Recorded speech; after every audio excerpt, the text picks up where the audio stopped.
We are going to honor everyone who is here on time, and thank you for being here. On behalf of the League of Women Voters of San Mateo County, I welcome the candidates, and especially you, the audience, to this free public forum for the City Council for the City of Menlo Park. My name is Joan Sanders, and I will be your moderator this evening. A special announcement. The League of Women Voters will hold a pros and cons presentation on all the propositions on the November ballot on Tuesday, October 14th at 7 p.m. in the community room of the Menlo Park Library, and everyone is welcome. The League of Women Voters is a national, nonpartisan volunteer organization of women and men. Our education mission is to encourage your active and informed participation in government at every level. The League does not endorse candidates or political parties. Our sole interest is in helping voters gain fair and unbiased information in order to make an informed decision on Election Day, November 4th. In addition to this forum, I encourage you to visit the California State League of Women Voters election website, smartvoter.org, for information about all candidates and measures on your ballot. To begin with, we ask everyone please turn off your cell phones. Questions will be taken from the audience, and we will ask that you submit those using the 3x5 cards available from our volunteers. Please raise your hand if you would like a card to submit a question. Each candidate will have 2 minutes for an opening statement and 2 minutes for a closing statement. Each candidate will have 1.5 minutes to respond to each question. A League of Women Voters volunteer will monitor the time. There are 3 seats to be elected to the City Council for the City of Menlo Park, and there are 6 candidates. The candidates are Kristen Duracetti, Kirsten Keith, Drew Combs, Rich Klein, Peter Otaki, and Kelly Ferguson. Each candidate will read a 2-minute opening statement. Then we will take questions from the audience. Please write your question on one of the cards available and pass it to one of the League volunteers. Each candidate will have 1.5 minutes to answer each question. A League member will be timing each answer, and we ask that you not exceed your time. We will begin with Kirsten. Kirsten. I don't have your name on this side. Thank you. Thank you to the League of Women Voters for hosting this again. It's great to be here. I used to volunteer with the League of Women Voters and help do this as well, so I appreciate your time here. My name's Kirsten Keith. I was elected to City Council in 2010, and I was the mayor in 2012, and it's been an honor to serve on the City Council. I'll just tell you a little bit about myself. I'm an attorney, and I have a law practice in Redwood City. I have 2 children who are in public school here in Menlo Park. My husband works up at Twitter in San Francisco, and we bought our house here in 1996, and we love it here. We're raising our kids here. They enjoy the public schools and the parks. And we also have 2 dogs, and they love the parks also. So I have been on council now since 2010, and it's been a great time to be on council, actually. We've accomplished a ton. And one of the things that we work on the council is the proposed budget, and I just brought it to kind of show that. So every year we do a budget, and I have to say for the last 4 years while I've been on council, we've always had a balanced budget. And I'm very proud of that. I think it's important for your city to have that so that we can fund the things that are important to us. Some of the things that I'm involved in, I'm the chair of the San Francisco Joint Powers Authority, and we're working on flooding projects to prevent flooding on the San Francisco Creek. I'm also on the Bay Area Water Supply and Conservation Agency, and I also enjoy my liaison roles with previously with the Library Commission here in Menlo Park, which was great to help enhance the library, and also now with the Bicycle Commission, and we're really happy to be making improvements to bicycle infrastructure around the city to make it a more friendly, walkable place. Also, as many of you know, we passed the specific plan in 2012, and we've had 2 proposals that have come forward that I'm sure we'll talk about this evening. And I look forward to creating more vibrancy downtown, reducing blight, decreasing traffic through a lot of the measures that we're doing now in El Camino Real, and just improving the economy for the city overall. Thank you. Thank you. Peter? Thank you very much to the League of Women Voters, and I'd like to thank all of you for taking the time to attend tonight. I've had the pleasure of growing up in Menlo Park. I won't tell you when, but it was a long time ago, and went to La Entrada and at that time Woodside High School. I now have 3 kids that are going through the Menlo Park School District, and I feel like I have a very unique perspective on what's special about Menlo Park, and yet also what should change. I feel very strongly about balancing growth while at the same time preserving the residential character of our city. From a career standpoint, education standpoint, I attended Harvard and Stanford Business School, career in finance, tech startup, and a nonprofit. In terms of my public service experience, I was elected to the Menlo Park Fire Board in 2007 and the City Council in 2010. Had the honor of serving as your mayor in 2013. I'm running again because I believe strongly about improving economic vibrancy. One of the things that I did was to attract an incubator downtown. We worked hard to bring Facebook to our M2. Also, I helped to balance our city's budget by paying off pension obligations, saving taxpayers $3.6 million in interest expense. Believe strongly about safe streets and working with our fire district and a new police station. And finally, strongly about collaborative leadership. Rich Gordon and I worked on Assembly Bill 1690, which just was signed by the governor. So I appreciate your vote, and thank you very much. Thank you. And Kelly? Thank you, League of Women Voters, for having us this evening. A little bit about my background. I served on the Menlo Park City Council for 8 years, and as mayor in 2007. On the Planning Commission for a couple of years before that, and on a local water board for 6 years before that, in terms of my community service. Professionally, I'm a civil engineer. I have 3 degrees from Stanford, a bachelor's in land use planning, and a master's and PhD in civil engineering, including infrastructure planning and management. I'm known for, over the years, being a protector of Menlo Park's neighborhoods, saving Kepler's books, revitalizing the Menalto shops, voting to save heritage trees, lots of work on safe routes to school, fighting Cargill's plan to fill San Francisco Bay, starting the downtown block parties, and more recently volunteering for the successful passage of the 2014 Sequoia Union High School District Bond. I'm running for City Council because I feel City Council has let us down.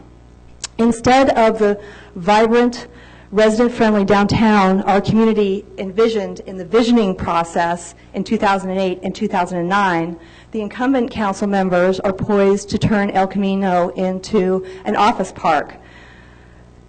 Instead of the expected mix of uses, the restaurants, the retail, the shopping, the housing and office and hotel for revenue that the residents were led to expect during the visioning process, developers are exploiting loopholes in the new specific plan and are poised to build these large office buildings that that will increase gridlock at rush hour, which is already terrible, forcing more cut-through traffic in every one of Menlo Park's neighborhoods from Bellhaven to Sharon Heights. We're really in a battle for the soul of Menlo Park, and I ask for your vote. Thank you. Kristen?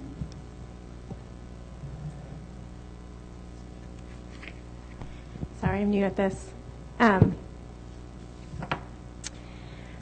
Good evening. My name is Kristen Dursetti, and I'm running for Menlo Park City Council. I want to thank the League of Women Voters for hosting the forum tonight and for all of you for coming out here and supporting the democratic process. I'm delighted to be here. 16 years ago, my husband and I bought our first home in the Willows neighborhood where we began raising our family, and we now live in West Menlo. We chose to live in Menlo Park for the same reasons that many choose to live here. It's wonderful family-friendly neighborhoods, tree-lined streets, convenient access to work, and excellent schools. It's through the schools that I first became involved in our community. I have volunteered extensively in the classroom, on the PTO, on the Laurel School Site Council, and the recent successful update on the Oak Knoll Safe Routes to School. I graduated from Stanford University with a bachelor's degree in political science, and I have graduate degrees from the University of Michigan in economics and political science with my doctoral dissertation on environmental policy, climate policy. I work at the Stanford Woods Institute for the Environment, where I manage the academic journal Climatic Change.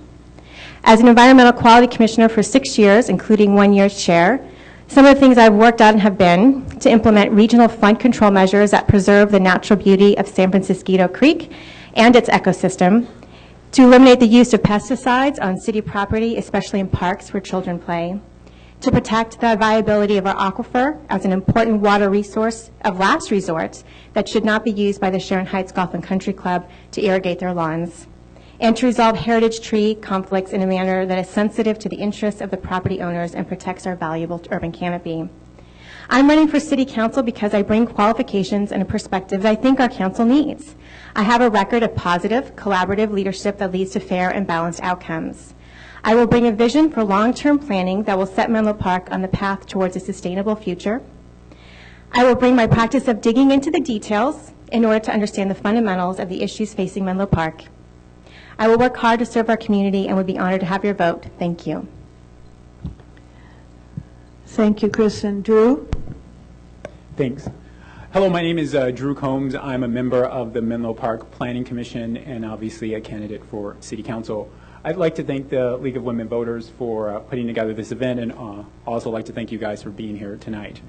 I have to admit I approached running for City Council with some degree of circumspect. I knew that at minimum I would be facing 3 sitting council members. I also knew that this campaign would occur in the shadow of a very divisive voter initiative. And yet I'm here. I'm running. I'm running because I'm committed to this city. I'm running because I'm committed to leadership that takes us away from the back and forth grudge match that I think has dominated the political dialogue in this city. I'm running because Menlo Park is at a critical juncture in its evolution. We see all around us communities that have been changed dramatically. And of course, Menlo Park isn't immune to the forces that have brought about those changes. On one end, you have state mandates. On the other end, you have developers attempting to maximize profits. But you see, I believe we're not helpless. I believe we can push back. I believe we can engage these pressures, and I believe that we can preserve those aspects in this community that we treasure most. From the very beginning, I said that my campaign would be a dialogue exclusively with the voters of Menlo Park. To that end, I have not sought nor accepted donations, endorsements, assistance from any organization that could have a financial interest in matters before the City Council. I'm nonpartisan. I have not sought the endorsement of any political party. However, I am honored to have been endorsed by both the Daily Post and the Sierra Club. If I'm elected to City Council, the residents of Menlo Park can be assured that their concerns will be my top priority. Thank you. Thank you, Drew. Rich? Thank you very much to the League of Women Voters and everybody who's here, and thank you to all of the candidates for stepping up. It takes a lot of courage to do this, and you guys know it all too well by now, so thank you for that. My name is Rich Klein. I am running for re-election. I'm a father of 3 girls. I think you heard them outside loud and clear with their friends. I'm a husband to Julie, my wife. I'm a former journalist. I covered city politics for several years in the early 90s, and I guess I'm a glutton for punishment because I'm back for more. And I do love it. I believe in local politics more than most things. During this election, I think what happens, and I've been through now 2 of them, this is my 3rd, is that there's a lot of and a lot of people trying to prove that we've done good things, and I think everybody up here has, and everybody up here is a quality candidate. But I do think over time what I've learned is it's a team sport. And council and working on commissions is a team sport. You have to work together. You have to find collaboration. And I think we have. And instead of talking about what's wrong, we should talk about things that we've done together. We need to celebrate it a little more because we're in a very good place, folks. Very good. We do have Facebook. We work together on Facebook to usher it in. We have a new police station in the Bellhaven and a revitalization of a community that has been badly needed for years. We went against the Great Recession. We came out better than we were going in. The budget is balanced, as colleagues have mentioned. That was a lot of work for us, and we worked together to do that. And there were a lot of fights and scraps and cuts, sacrifices, and here we are in a better place. And now we're debating an actual plan in the downtown. Both sides, it's going to be a plan either way, so that's good news. We have a plan, which will create mixed uses, and we'll come up with something that can give vibrancy to the downtown. But we still have work to do. And the work is to be vigilant on budget. And that work is to continue to attack the traffic problems that are going to result from development. And it's also that we need to go against more of the norm and future-proof our community against water shortages. And I want to be a part of that. So I thank you, and I look forward to talking tonight. Thank you, Rich. We will start with our questions now. Of course, the overwhelming number belong to Measure M, so we'll start with a Measure M question. And I will start the first question with Kirsten, and we'll go down the row. The next question, I'll start with Peter and go down the row. The next question that way, okay?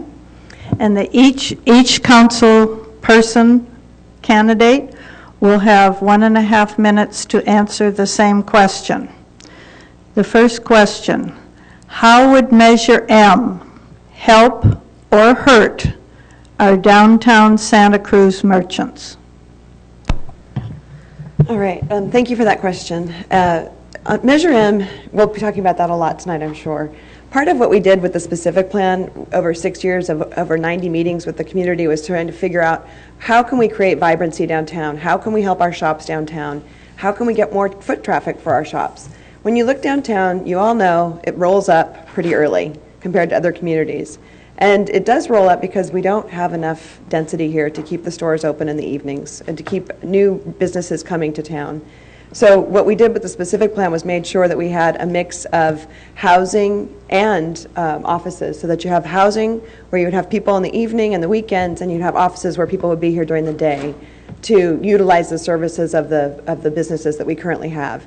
So we have 2 proposals that came before us, and you've heard a little bit about them. They are actually mixed use proposals, and they're proposals that include at 500 El Camino 170 apartments and then the offices. And the benefit of having that, we learned through the multiple year that we went through, was to try and create this vibrancy for daytime and nighttime. And that's what we did. So with what we've passed, that's what we'd like to see. We'd like to see the vibrancy for daytime and nighttime. With Measure M, I think that there could be issues with increased traffic. I know that you hear about the traffic issues. And of course, proponents, yes, on M, people think it will be reduced, but the problem is that you're going to have more high traffic uses that come into the properties. Thank you. Peter? Thank you. Certainly, one of the key aspects of the 2 proposals that have put forward that I think makes sense and has merit to help our downtown Santa Cruz merchants is the fact that it's a 50-50 mix of apartments and office. That means there is a 50-50 mix of daytime and evening population that can be new customers for our downtown businesses. We are losing our small businesses and restaurants downtown. They're going to other cities because they get better foot traffic elsewhere. So it makes a lot of sense to have that 50-50 mix around the train station that encourages those folks to take the train, but also walkable to downtown to help our businesses. Also, we did a lot to try and preserve we made changes to the plan to preserve the small town character of our Santa Cruz Avenue downtown. We made changes so that the parking lots behind Santa Cruz Avenue would not be built on by tall buildings. We made sure to preserve them for parking so that it would be good for retail. And as a result, it made a lot more sense to put offices and apartments near El Camino. So I do think Measure M would not help our downtown merchants. It would skew potentially one way or the other, or might result in other retail that would compete with them. Thank you. Thank you, Peter. Kelly? Yes. What was studied in the specific plan process was 242,000 square feet of office space. That's what our professional staff and consultants and the community looked at in terms of creating this vibrant, balanced mix of uses. Right now on the table is over 400,000 square feet of office. It's too much. It's out of balance. So we're not going to get the kind of development that was envisioned in the 12-point visioning plan that many of you participated in. We have these beautiful pictures in the specific plan of people in workshops working around tables, coming to compromise, coming to a common understanding of what we want to be in the future as a community that maintains the unique character of Menlo Park. The current proposals don't do it, because developers are exploiting these loopholes in the specific plan, so we're not getting the vibrant, balanced mix of uses. We're losing retail, and I'll tell you, don't believe the pretty pictures. Greenheart does not have retail in it. Peter just said it's offices and housing. They have what's called flex space on the first floor. That's developer code for going to the highest bidder. You will see that as office. And that's not what the residents wanted. They wanted shopping, restaurants, a hotel for revenue, and a vibrant, balanced mix of uses. Thank you, Kelly. Kristen? So one of the things I wanted to point out is that the idea that there is a 50-50 split in square footage between housing and office doesn't equate to workers and residents. So if we want to think about getting a mix between the people who are there, living there, who would come and bring vibrancy at night, on the weekends, then we're going to have a little bit more housing in the mix than is currently there. That's one of the reasons why in the environmental impact review for the specific plan, it specifically looked at a case of 240,000 square feet of net new office, because that amount is what gave us the mix, the balanced mix between residents and workers to sort of give that 24-hour, 24/7 vibrancy. So the current proposal is putting us over that by about 40,000 square feet. And to me, it's not so much being over the 40,000 square feet, which I think we could work with and maybe negotiate down.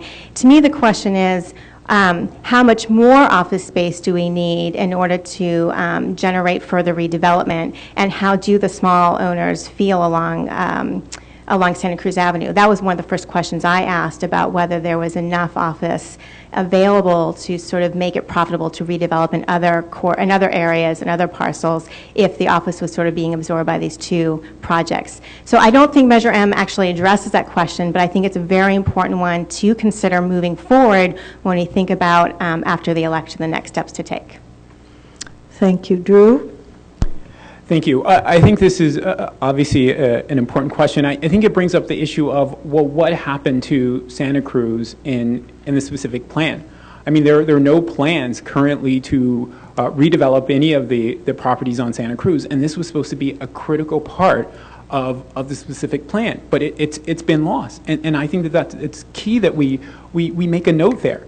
And so now the argument is that, well, if we get these two large developments, that's going to bring foot traffic. Well, I thought the specific plan, the incentives that we provided developers in there alone was supposed to provide the incentives for renovation, and that was supposed to bring foot traffic. So no, it's not that now. Now it's these developments. These developments, we're going to, in 4 or 5 years or whenever we get them, they're going to bring the traffic. that they're going to bring the foot traffic. And of course, down the line, when the foot traffic doesn't show up, then it's going to be something else. And we're going to keep, kicking this down the road. Oh, it's just something else. And that's why I think that we need to stop and look at, what's going on right now. Why hasn't this happened? Why hasn't this key element of the specific plan materialized? I was speaking to a local developer a couple of weeks ago, and he thought that the problem in the specific plan was that there was not enough density allowed and not enough heights allowed on Santa Cruz. Now, I know that's something that would, a lot of us in here would not like, but I think it brings us back to the key. It's not the density. It's not the density, and it's not these developments. They're not going to deliver the foot traffic. It's just going to be another promise that never is going to materialize. Thank you, Drew. And put your sign back up. It fell down. Thank you. Rich? Thank you very much. I've been on this project now for about 7 years related to the specific plan. I do think that the measure will have impacts because it will reduce body counts, as was related, and the amount of people that are going to be down in those areas. But I think the biggest impact is going to basically scrap projects, and they're going to go back and start over, and they're going to be empty for 2 more years. That's the fact. There's going to be delays in projects. They're going to have to go back. That's a reality of the economics. That means there's not going to be anybody down there, and there's not going to be any projects. It's going to be empty for a while. That's bad for local shops. And the accuracy on where things happen, Santa Cruz Avenue was ruled out because Santa Cruz Avenue and the merchants wanted that ruled out. They wanted to have 8 feet more and only 8 feet more. We purposefully built that to preserve Santa Cruz Avenue away from density, and we actually took it and reversed it so that we could get the economics done in El Camino Real to pay for some of the amenities, and it pays for itself to have wider sidewalks and to provide parks, pocket parks, things like that. So this was all part of the plan. And when you're around it for 6 or 7 years, you know that. And you understand what the tools were for this plan from the beginning. And there goes another one. See, we keep losing them. And so, at the end of the day, I think that Measure M is going to delay. That's the biggest impact. But I do think that if we can get people and projects moving forward a little earlier and get things coming, whether or not this passes, if we can encourage something to happen to help those shops, it's something we have to do. Thank you, Rich. Okay. I'll get it for you. Thank you. Peter, you will begin with high-speed rail. Number 1, do you favor the high-speed rail project? Number 2, how will high-speed rail project affect Menlo Park? Thank you. I've not been a big fan of high-speed rail. I don't think it's economically viable. I think it's going to cost, it's already double the cost of what had been told to voters. So it's now up to $90+ billion. However, having said that, with Menlo Park, I am more comfortable now that we have the blended solution, which is I was very much opposed when high-speed rail originally talked about a 4-track elevated track that would have cut our city into 2. And I was glad that our assemblyman and congressional representative and worked with Caltrain to put together what's called the blended solution, which is where they will use the high-speed rail trains will use the existing street level tracks, and what we get also is we'll get electrification for Caltrain, which means we will get more train service because of that. So I'm willing to, and I think that's a reasonable compromise for allowing some high-speed rail trains to do that. But I would definitely, I've definitely been all the time opposed to elevated tracks or anything that divides our city. Thank you, Peter. Kelly? In 2008, I voted to sue the High-Speed Rail Authority as a last-ditch effort to protect Menlo Park, and it worked.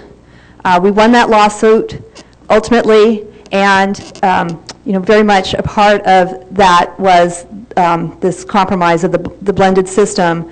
I I spent a lot of time, well, I will say my campaign is endorsed by Kevin Allard, who has been a real leader in this community from the Felton Gables neighborhood in engaging with Sacramento to stop the most egregious parts of high-speed rail. And as Peter said, it was originally envisioned as a 4-track elevated monstrosity, destroying Menlo Park.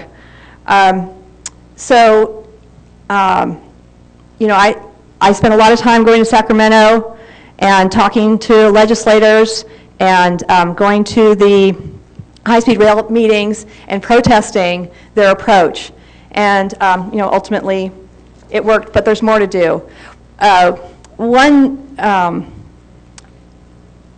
benefit in the direction now that I see benefiting Menlo Park residents and residents up and down the peninsula is the plans and beginning implementation of positive train control, which allows more trains to serve the peninsula.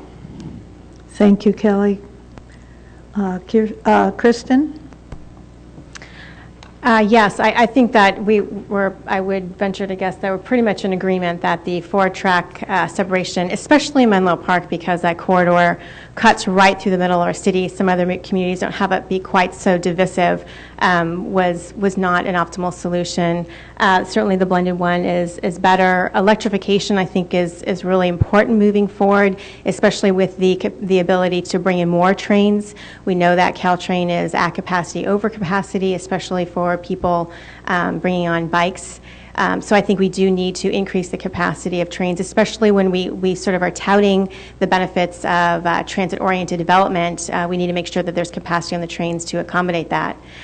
That said, I think there's still work to be done on regional issues and connectivity around the Bay, just to deal with the immediate local commuter traffic. So I would like to see us, continuing to work on those solutions as well. Thank you. Drew? Thank you. I favor high-speed rail as an idea. I certainly think it's good that California is at the forefront of thinking of innovative transportation solutions. Our air system, to a large degree, is taxed, and high-speed rail, like I said, as an idea, it is great. I mean, some bullet train flying through the Central Valley farms is great. I am disappointed that this didn't stop in San Jose. I think that the peninsula is a special situation. These are communities, and shooting these trains up the peninsula, I think, was a bad thing, was a bad implementation. But what we have now with the blended solution, with the 4 tracks, is certainly, or with the 2 tracks, is certainly better than what we would have gotten with the 4 tracks. But I still think that we have to continue to fight to make sure that the impact of high-speed rail on our community is as limited as possible. And like I said, again, takes in this specific situation of the peninsula and the fact that these train tracks split communities. Okay. Ready? Okay. I served on the kind of rail commissions in various ways for many, many years. Took on high-speed rail pretty much with the other cities in the Pacific. We created the Peninsula Cities Consortium, which is basically a group of 5 or 6 peninsula cities that work together to bring up the issues about high-speed rail to a very high-level and powerful group that had already received a mandate from the state for $9 to $10 billion to build something. But they needed to match it with private funds. They didn't have private funds. There was a lot of problems with that. And the biggest problem was that they had plans to come through our community with 4 tracks, either raised, which was going to be 40 feet high and as wide as Dumbarton, or on the ground.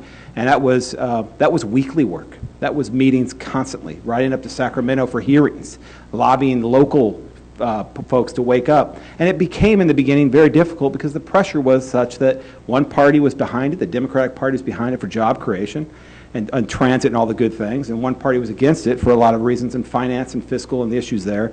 And it became very polarizing at the top, so you couldn't get anybody to listen. And so we were left to our own devices for a long time, and we spent a lot of time fighting that. The outcome we have is good, But you still have to keep watching because high-speed rail hasn't gone away yet. It's still there and it's hovering. So I think we've done a good job as a team and as a community to have something that I think works with 2 tracks and electrification. Thank you. Kirsten? Thank you. I concur with a lot of what's been said and have worked on this issue as a council member now for the last 4 years. And in 2012, when I was mayor, that's when the resolution was passed on the blended system, and I'm very pleased that we passed that as well as a council. The blended system, actually they announced it right here at our train station. It was Rich Gordon, SU, and Smidian that came here to announce it, and it was a huge win for all of us here in Menlo Park to talk about a blended system and get rid of the 4 tracks. I think going forward, you've heard a little bit about electrification. Electrification will be crucial to Caltrain now. We need to have that because all the cities are building higher density along their train stations. That's what's happening, and you can see it up and down the peninsula. And the idea is with electrification that we'll be able to get more trains going through communities more quickly and to have people use the train more often and more quickly.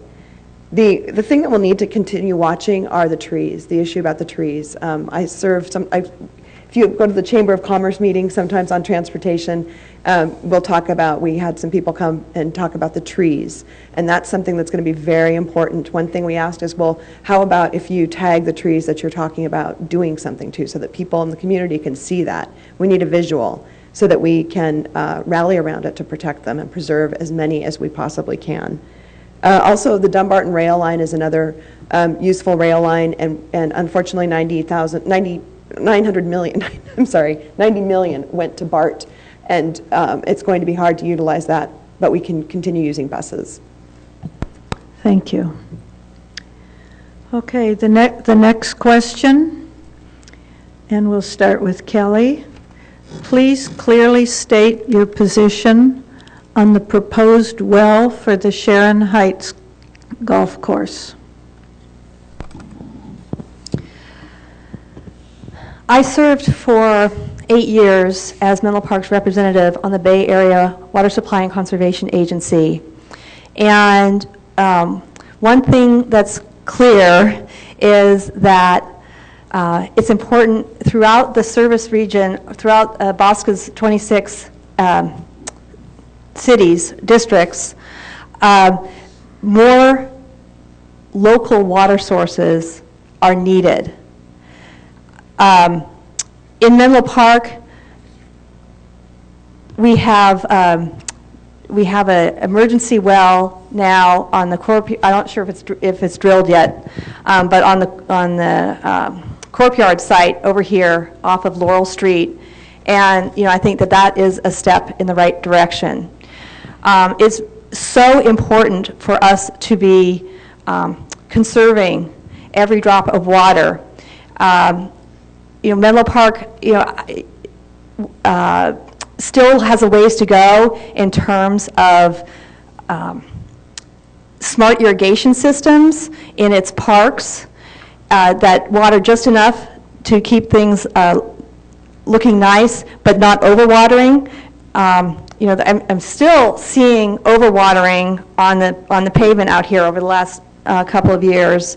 The sprinklers go on at night, and it's very wasteful. So we've got to do a lot to conserve. We also have a lot of pipe leakage in Menlo Park, and I would advocate for improving our there's a lot of good technology that Menlo Park should be implementing in our water distribution system to detect and close those leaks. Thank you. Kristen? So I'm very much against drilling in the aquifer.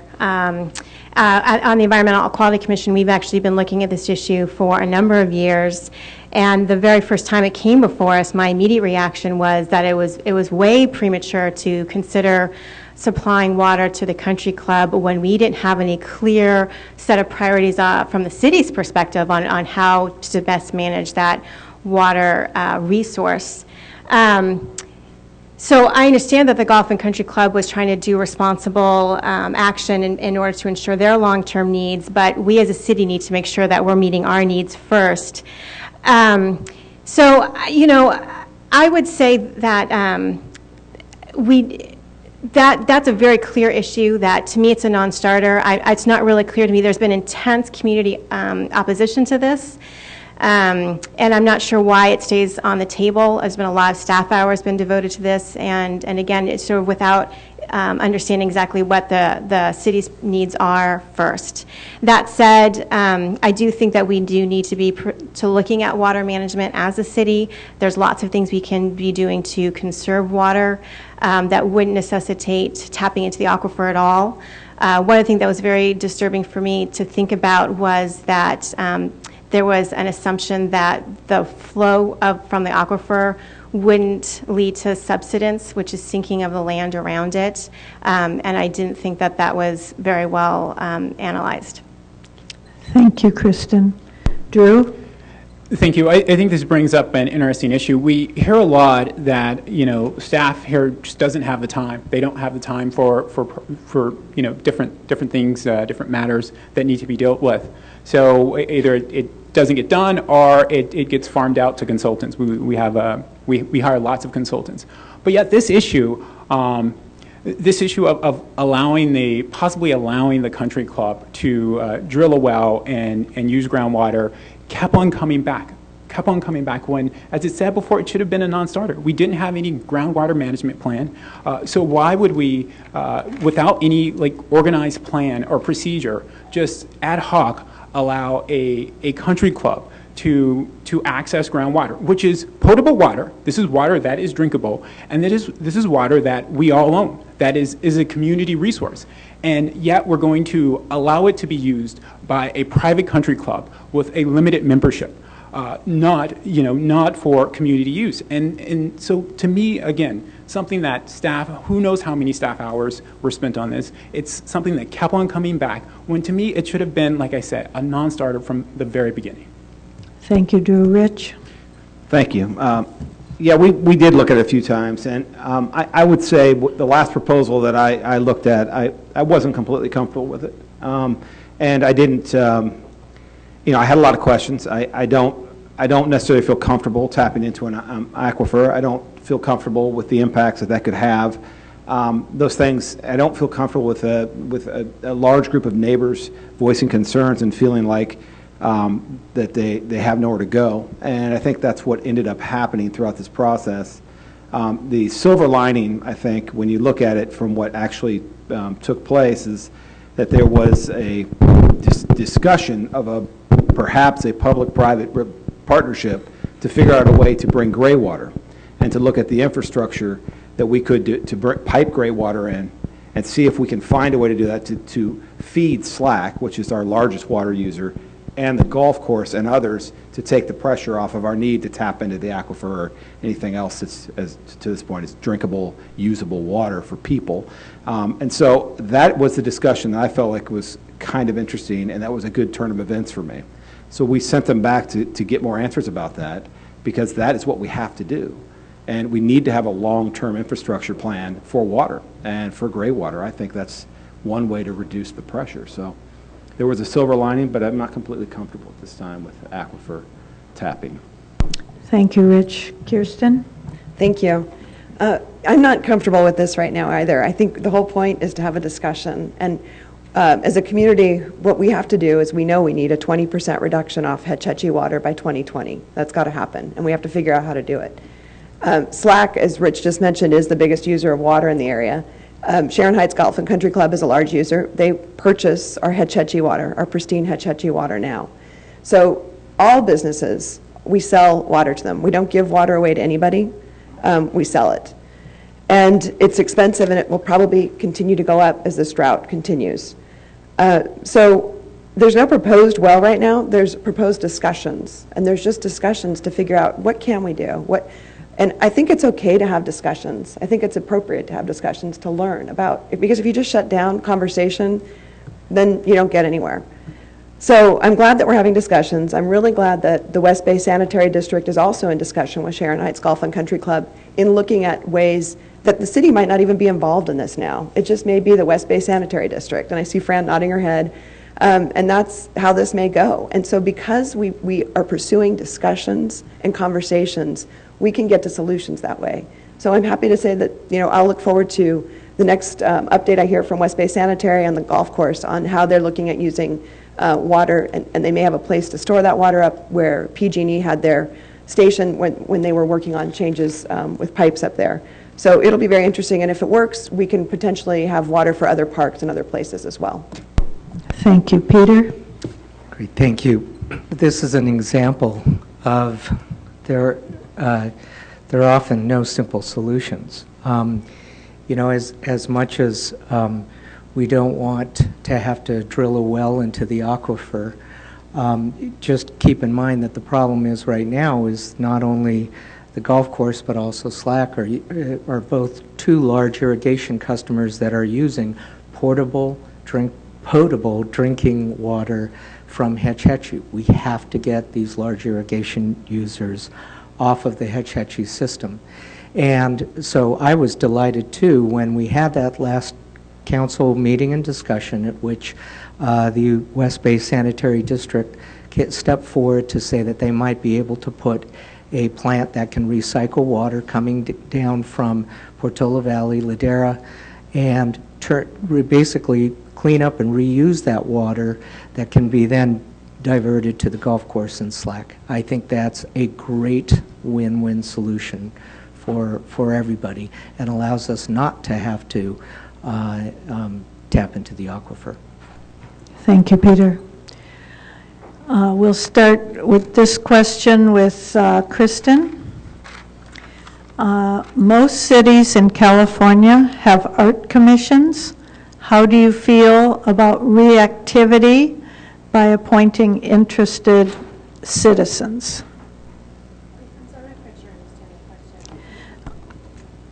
The question as written says, most cities in California have an art commission. How do you feel about reactivity by appointing interested citizens? Oh, there you go. By reactivity? Right, do we by mean probably reactivating. reactivating the commission that we used to have? Yes. Sure. My understanding is that there was a commission that was active in Menlo Park up until a few years ago, and that commission stopped because there wasn't enough support from the community for it.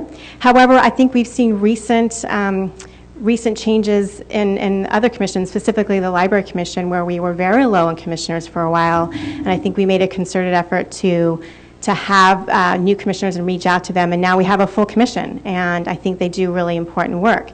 So I certainly, you know, if there was enough community interest in having a commission, I would support it, and would, you know, actively sort of seek to solicit volunteers from the community to do that and to find ways in which to support that as a community. I don't see that there's any downside to that.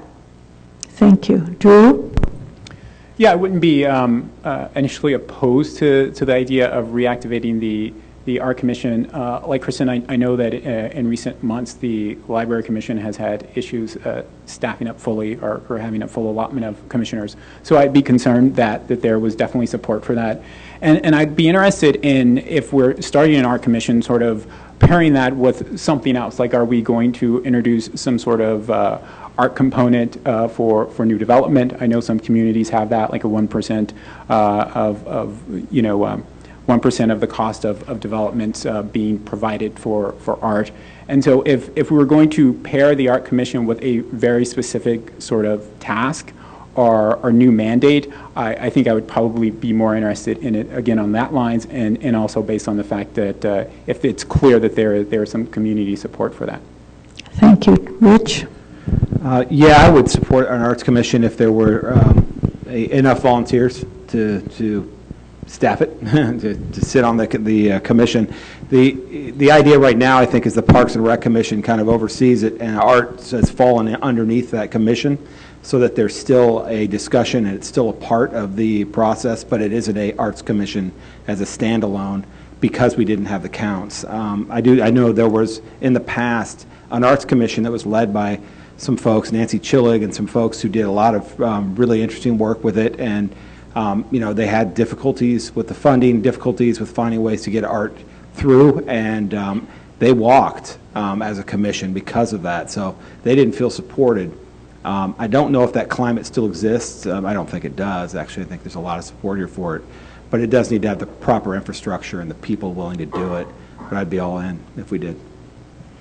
Thank you, Kirsten. Thank you. I am in favor of an arts commission. I think it's a great thing to have. I think civilizations deserve art. You want art. I mean, without art, what are we, really? We had a great arts commission, but it didn't feel supported, and I remember everybody walked out, as Rich just brought up. There were problems with funding. One of the things that you can see from the days when we had the art commission is the mural at Willow and Middlefield on what was the Late for the Train building. It's a beautiful mural. I mean, it would be great to have more murals like that around. I'd also love to have pianos on Santa Cruz Avenue, for example, with a tarp over them. This is something that other cities have done. In rainy climates, they'll put tarps over them. And we were in London for the Olympics, and that's what they did. And you walk around a corner, and people are playing music, and it might start raining, and people move on to the next spot. But it's just beautiful, and it creates this spontaneous community on the street, and it's really lovely.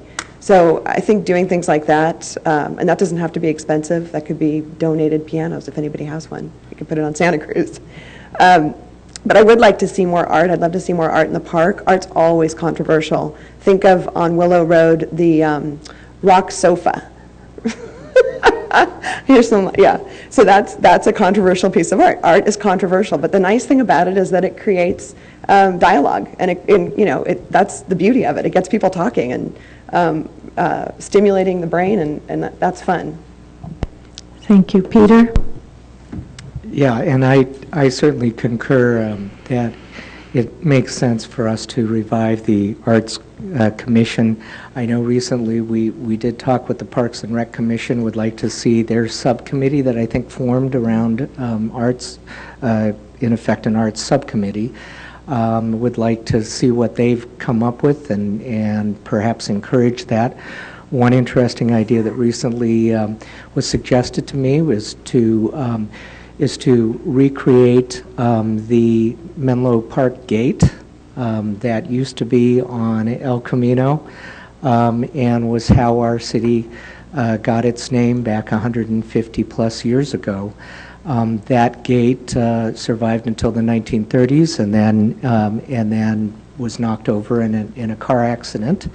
But there's something about, I think particularly with the revival of our friendship agreement and relationship with Galway and Ireland, might make a lot of sense for us to consider a new Menlo Park gate, and I think that might have some merit. But again, it needs to go through a commission, and as Kirsten said, it's always going to be controversial. So, but I look forward to it. Thank you. Kelly? Well, art was one of the things we talked about in the 2008-2009 downtown El Camino visioning. This was one of the public benefits, along with additional bike and pedestrian amenities, facelift for the downtown, and so on, public benefits that were supposed to come to the residents as a part of the specific plan. Unfortunately, the incumbent council members that are running for re-election doubled the amount of development that developers could build by right with only having to go to the Planning Commission. So that is our negotiating power to get these kinds of public benefits. I think that this is a terrible flaw in the specific plan, and if I am elected, I will work to fix this gaping flaw in the specific plan and restore the city's ability to rein in unbalanced and out-of-character mega development. Thank you. We'll start with Drew on this question. As a council member or prospective council member, what is your opinion about ballot box zoning? Why should or shouldn't land use policy decisions be made at the ballot box? Well, I think in some situations, land use decisions can be made at the ballot box. I mean, land use is at the core of how communities define themselves. I was an urban studies major in college at Columbia, and one of my topics that I researched was municipal formations. And a lot of times, cities would form or break off from each other over land use. There were disagreements as to like how large residential plots would be or what businesses would be zoned for. It's at the core, at the very core of how communities define themselves. So if land use is at the core of how a community defines itself, why not? Why shouldn't the community as a whole get a say in that? Why should we just let, 5 or 7 select people make that decision? Why shouldn't we all vote on that? And so I'm not saying that, the whole community should be voting on someone's use permit or the renovation of someone's house. But when you're talking about land use issues that go to the core of a community, that goes to the core of how a community defines itself, and that will impact all members of that community, you can't sort of explain to me why shouldn't the community get a say in that process, in that decision? Thank you. Rich? Yeah, thank you. I actually think that there are always circumstances when initiatives, voter initiatives should be and are good. In land use cases, it's very rare. It's very rare indeed to have people voting on land use issues and those be approved. I don't think it's a good idea in most cases. I don't support initiatives mostly as it is, but land use is very complex.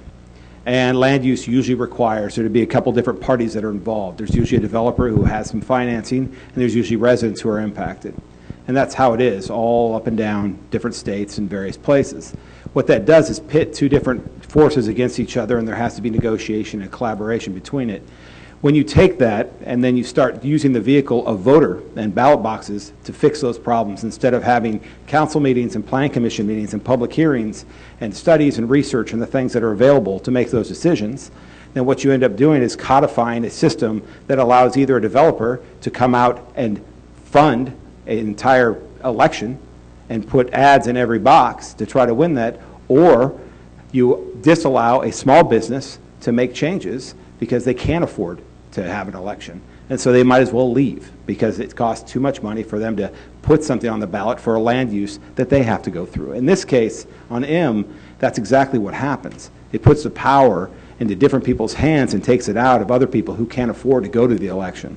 And it makes use changes based on a judge in City Hall instead of by people who are trained to go through it. Thank you. Kirsten? Thank you. I think with ballot box zoning, and you've heard a lot of it already, but land use issues are complicated. They just are. But everybody should have a say and should be involved. And it's interesting because that's why we did the specific plan. So we did this 6-year process, and people were involved, and people came to meetings. We had over 90 meetings that went on for many hours.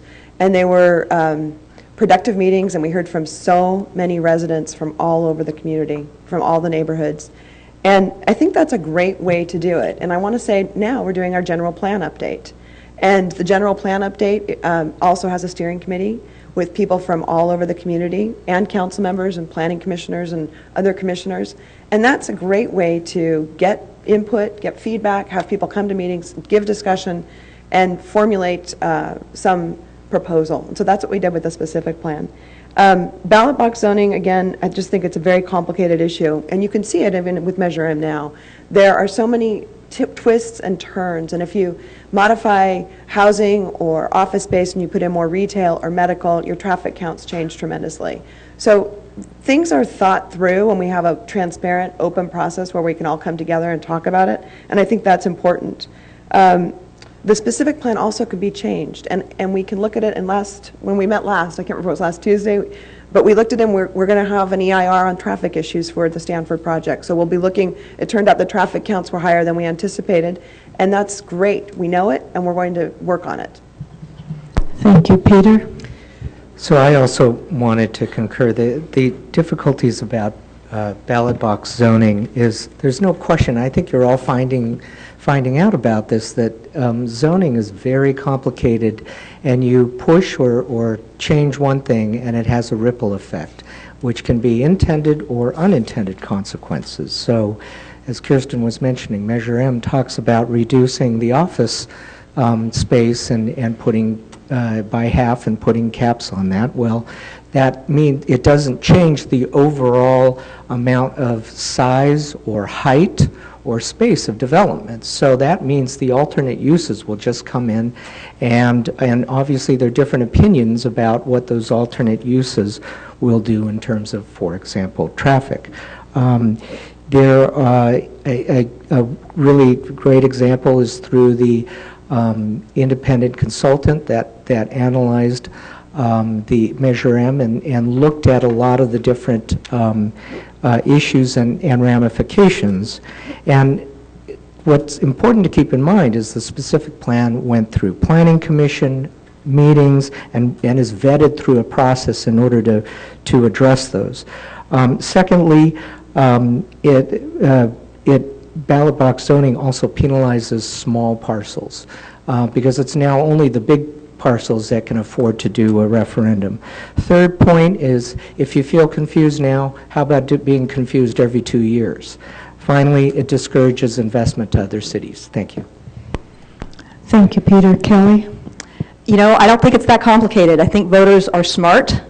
Voters in Palo Alto had Measure D and defeated that proposal, and now the developer has come back with a small proposal. I think, you know, an initiative is obviously, it's a ton of work, and it's only used as a last resort. The residents, Save Menlo, went to 60 meetings to try to get the city council to close these loopholes that are allowing this out-of-character development and that doesn't match the vision of the Menlo Park residents. So, you know, in this case, it's, I think, completely reasonable to let voters have a say in the future of our city. You know, Measure M, the specific plan is 356 pages. Measure M changes about 15 lines of that. And I think the most likely scenario, if I'm on the council, voters are not going to be asked to vote on individual projects. It's up to the city council to plan for the future wave of development of this city. So now that 80% of the commercial development may go to these two projects, the city council should be looking ahead and saying, well, what is the next wave of development? Let's run an EIR, find out what the impacts of that are, and let the residents vote on that and see whether or not they want the city to continue to grow in that manner. Thank you. Kristen? So I think I think the incumbents have sort of laid out the reasons why they're sort of against ballot box burning, and I thank Drew for sort of presenting the other side of it as a general answer. Specifically, though, we're really talking about Measure M. And while I understand that people might have a principled objection to having this restriction placed on council, in this particular case, I think it's not as concerning as it might be in other cases for the reason that Kelly mentioned, and that is there was already provision in the specific plan to reassess the caps when we hit the trigger of 80% of the threshold. And we are at, by my calculations, 79%, by other calculations at 77%, but I'm not going to quibble. And so that process would we would reevaluate that threshold by looking at an EIR. So we're really looking at this case with Measure M is it too much to ask that we have a vote to approve that? This is in the context of the fact that we just approved 1 million square feet of development along El Camino Real. And so to sort of re-up those caps in a short period of time, I don't think it's too much to ask our residents to weigh in on that. And if we as council can't put forward a proposal that our residents can line up behind and vote yes for, then I think that says something about the proposal that we're making as council. So in this particular case, I don't think it's as troubling as the incumbents think it is, although I certainly understand the principle of the objection to that from a voter's perspective. Thank you. Okay, Rich and other candidates. I am going to try to combine 4 questions into one so that we can get them all here. They're rather similar. I will read all the questions, and then you can respond, but they all deal with conflict of interest. As a council member making decisions on development projects in Menlo Park, how do you maintain independence and non-conflict of interest while accepting campaign contributions from committees funded to the extent of $200,000, which has a major project being considered for the council? Do you think council candidates should accept donations from developers who have projects pending before the council? Can you vote on matters that involve Stanford, or do you have a conflict of interest that means you have to be excused? And the one that kind of sums it up, are there any reasons that would disqualify you from discussing the Pacific plan as a council member? Okay. I'm not disqualified from discussing the specific plan, but on the issue of conflict of interest, it's a very good question. I think it comes down to a matter of principle with the council members. I've been on the council 8 years, and I've never once thought about somebody's support, whether they put a sign up or wrote me a check, as anything during the voting process. It just isn't relevant at all in the process, and you can probably check the records and see how mad people are at me that had supported me before. I think it is a matter for the public that they should be concerned if they see there is a high percentage of money that's coming into one person from somebody that may have a project on the table.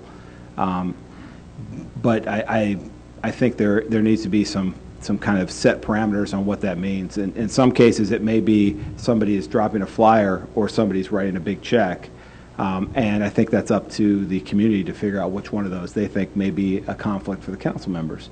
In my case, I don't believe there's a immediate set conflict of interest if you get support from somebody with a project or with a party that's going to potentially be voted upon in the city.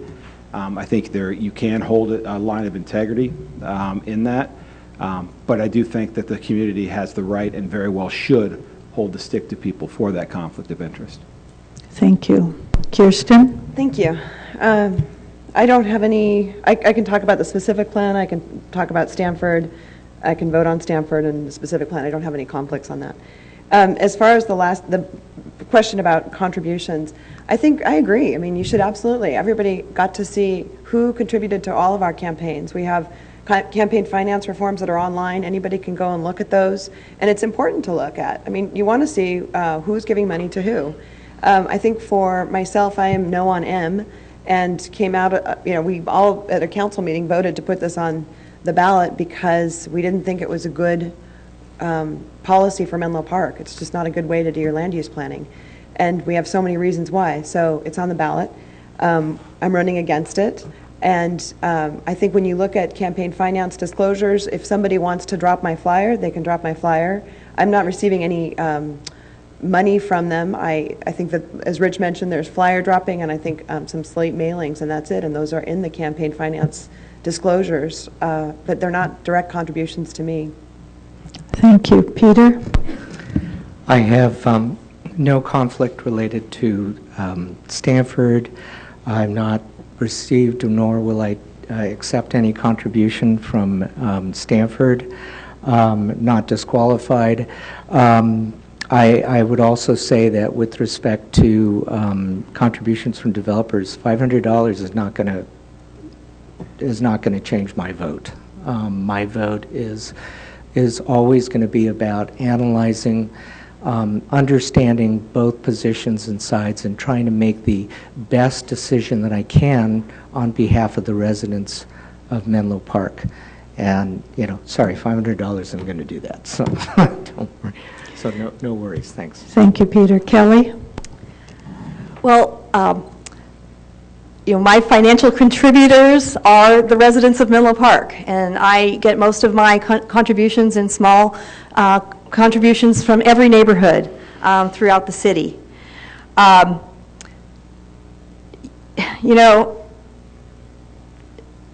I think it's an interesting choice, Councilmember Keith, that you would choose to pose with the developer of the Stanford project in your campaign literature.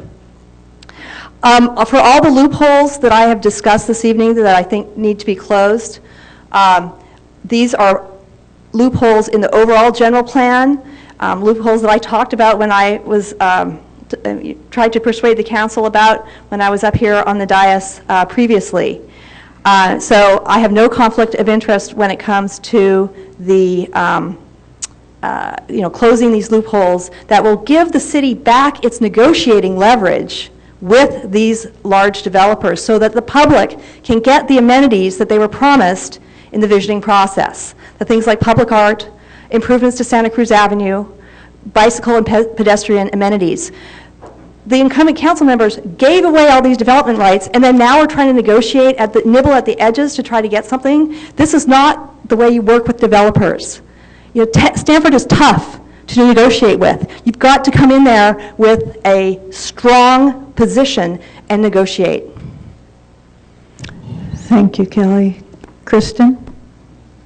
So to answer the question, with respect to Stanford, I would have a conflict of interest on decisions related to Stanford, so I would recuse myself, which I understand there's plenty of precedent for handling that. With respect to the specific plan, I would be able to vote on that as long as my understanding is related to the entire specific plan area. In terms of accepting contributions, I feel that I take a very hard line on that, and that I would not accept any contributions from someone that I thought would have business before the city. It actually came up with a small donate, like a small individual donor, where I understood ahead of time that based upon this person's previous discussions about their preferences, I knew that they would be in conflict with mine going forward. So I did discuss with them about accepting their donation because I wanted to make sure that they understood that if that issue came before me, that I would not vote in a manner that was consistent with what they wanted, and left that up to their decision to decide whether to proceed with the donation. I just felt like that was the really honest thing to do, was sort of disclose that going ahead of time. So I just think it's really important that we do separate our personal interests from what the business that comes before the council. Thank you, Kristen. Drew? So I'll go down. I have no conflicts with Stanford. I do root for their football team, but I don't think that's a conflict at all. I have no conflicts regarding the specific plan. And as I said in my sort of opening statement, I, from the very beginning, made the pledge that I would not accept donations from any group that would possibly have a financial interest in matters before the city council. I think, we're asking, and some of us obviously already are, and we all to some degree, we're saying we're the leadership here. And I think leadership is about setting examples. It's not about saying, well, that's not enough to sway me. It's about being an example to the citizens and being transparent. And that's what, for me, that's why I made that pledge. I wanted to be completely transparent, and I wanted to show leadership that this community and its values, all of the people in this community, they are who important, their values, and they're the ones who are important to me.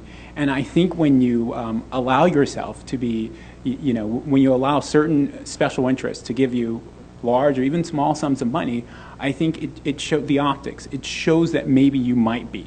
And I think that if you're in a leadership position, even that 1 inch, even given that 1 inch or even that half of inch, that you're not completely unbiased is a problem. Thank you, Drew. We are within 2 minutes of when we should begin closing statements, and I have 4 questions left. So I thought maybe what I should do is read the 4 questions. 2 are Measure M and 2 are not. And perhaps the councilmen in their closing statements, or the council candidates in their closing statements, would like to consider these questions so they might get answered. 1 question. Taking into consideration the support for Measure M, what change would you make to the Pacific Plan? regardless of the outcome of Measure M, traffic will increase significantly in the coming years. What is your short-term vision and long-term vision for local mobility of people throughout the city of Menlo Park? Do you think El Camino Real should be widened to 6 lanes? If so, how will children, the elderly, and everyday residents safely cross the street? What are the issues facing Menlo Park over the next 5 years? And what is your position on your 2 top challenges facing Menlo Park? So we have the 2 on Measure M, 2 rather on safety, and the 1 on the challenges facing Menlo Park. So if you can address all of those in your 2-minute closing remarks, we would like that very much.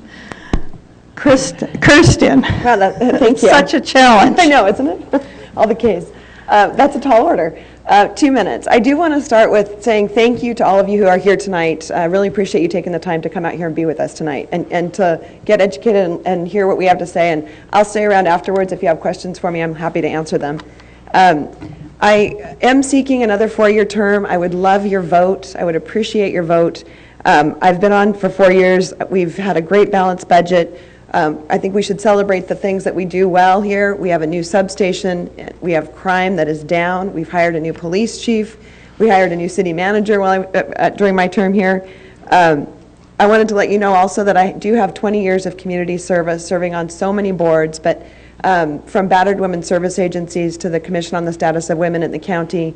I served for 7 years on the Planning Commission. And to talk about votes, I have a long record of voting here, and I always consider the rights and the needs of Menlo Park residents over everything. That's completely always important, and that's why 7 years on the Planning Commission, 4 years on the City Council.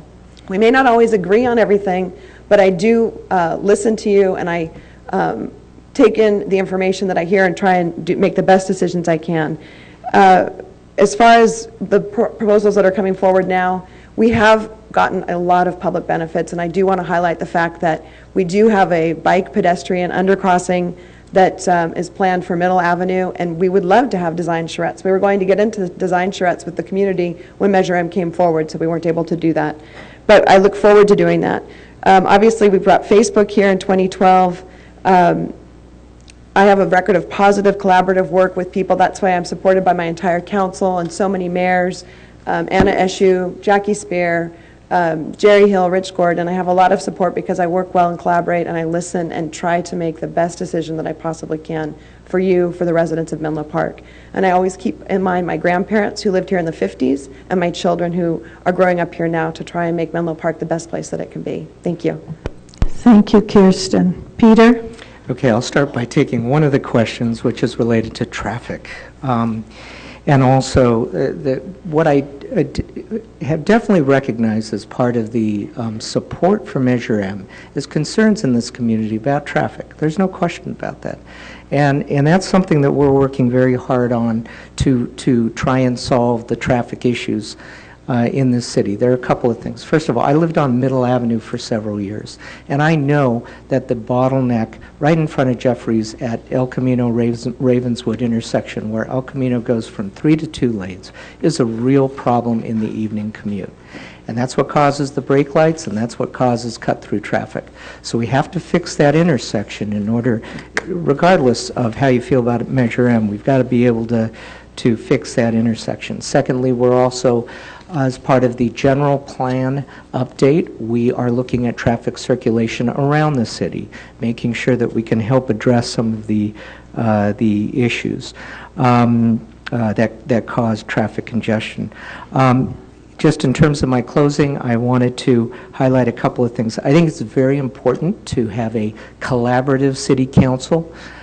We don't always agree, but the key thing is that we deliberate issues, we study and analyze them, and this city council does a really good job of getting to a compromise and then moving on to the next issue.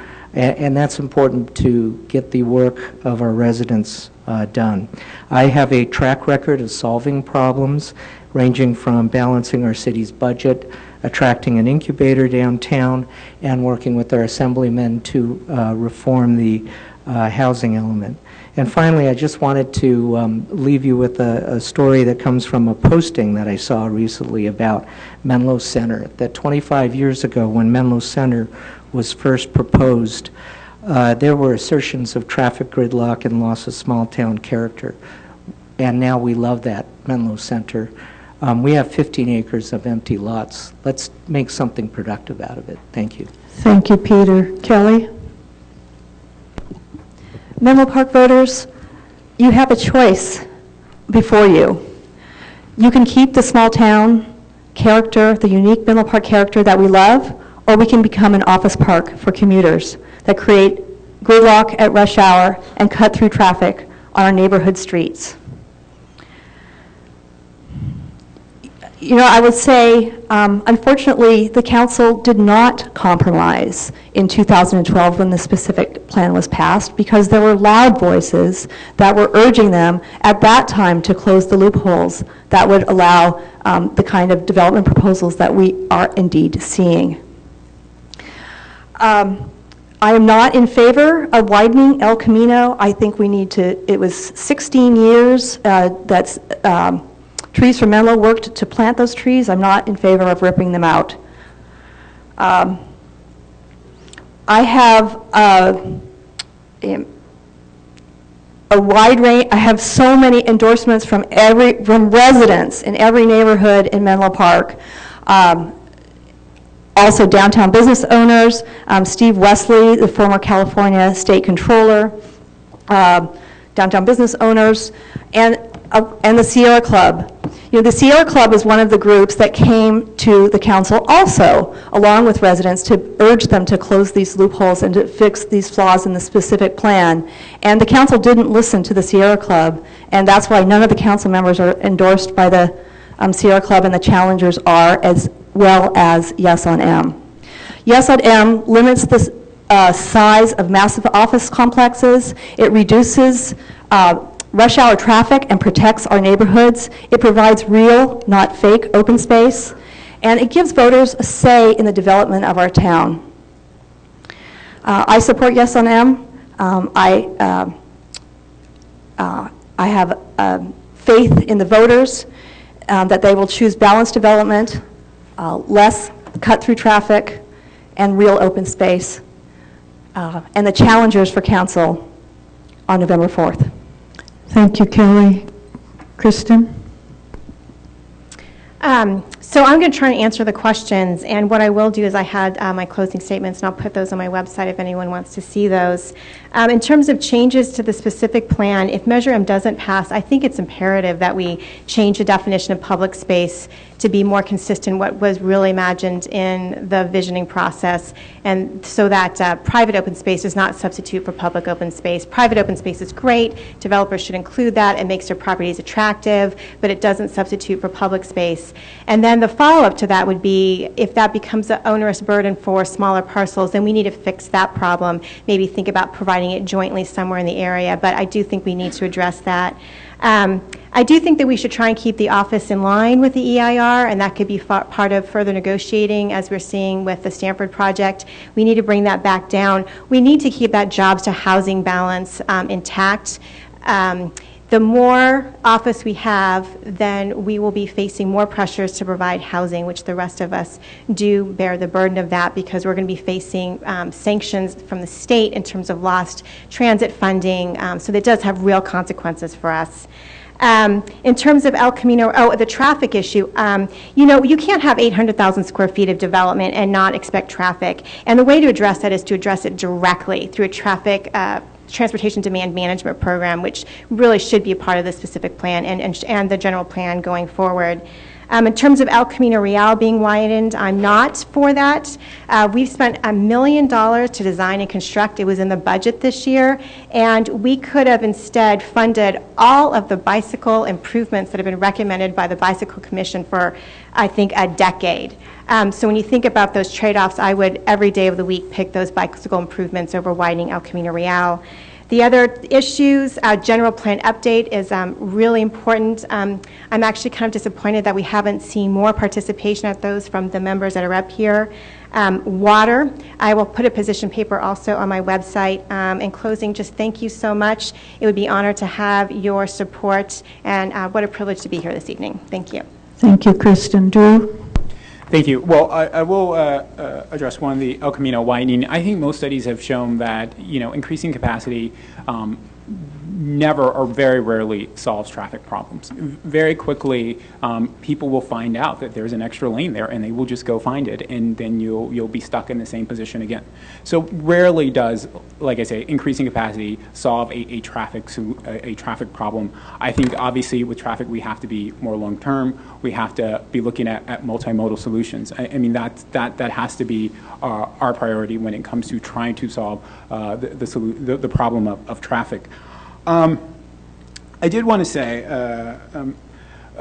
whatever happens with Measure M, whether it passes or not, I mean, Menlo Park is a great place to live. It's an amazing place to live. It's an amazing place to raise a family, and my wife Alexa and I decided to move here, and it was a very easy decision. We were attracted to the strong sense of community, and dare I say, I know it's all cliche, the small town character.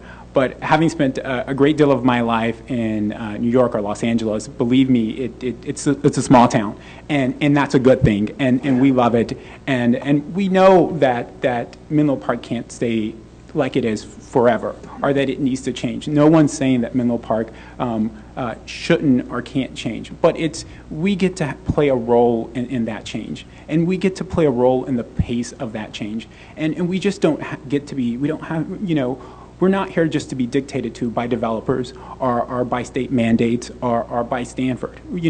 This is our community, and we should have the final say in what happens here. Thank you, Drew. Rich? Thank you. As far as the widening the El Camino Real, I agree. If the strategy only is to widen El Camino Real, then that's a poor strategy. To take pressure off on a right turn in a horrible intersection, I can see the wisdom of that, but if that's all you're doing, then I don't. There better be other strategies to alleviate the traffic, because otherwise it's just going to fill back up. And I think some of those strategies should be a much stronger and more firm relationship with Palo Alto. Palo Alto's traffic is drowning us on Willow, drowning us on El Camino Real. The times when I have addressed it with the mayor, when I was spending time on the rail stuff, it was always kind of a smirk in response, and kind of like well, I'm not sure we're going to have that discussion. I actually now feel deeply about it that we need to have that discussion, because I feel like we are carrying a lot of weight for traffic for our neighbor. As much as I respect them. There's also the other tools, traffic demand management system around development projects within the general plan. They're a good idea. If you look what Facebook has done, taking that and applying that to other projects, trying to drive that through in different ways that we plan is very important. If we don't do it, it's just going to become the lazy process of cars coming in, and we kind of have to dictate that. For me, just quickly, I do want to say thank you, and I want to thank the community for being passionate on issues always, and for bringing your best and your worst every day to these issues. I always will appreciate the opportunity to represent you. I hope to represent you again, because you're an amazing community, and you love your community, and you're going to stand behind it. I'm with you on that. We may disagree at times. We don't disagree on that. If it's that good and it's worth fighting for, we should fight for it. On November 5th, that's when you have to decide who's going to carry the water, who's going to fight for you. And I plan to, and I have. And I thank you very much. Thank you, Rich. I would also like to thank this evening our timekeeper, Joanne Brueggemann, our question collectors, Diana Post and Lucille Spurlock, Ellen, who helped coordinate this evening, and thank the audience for all their participation and interest in the issues in Menlo Park. And I want to also thank the candidates, who I think Menlo Park is so lucky to have such wonderful and interested people running for office and willing to, as Rich says, to carry the water.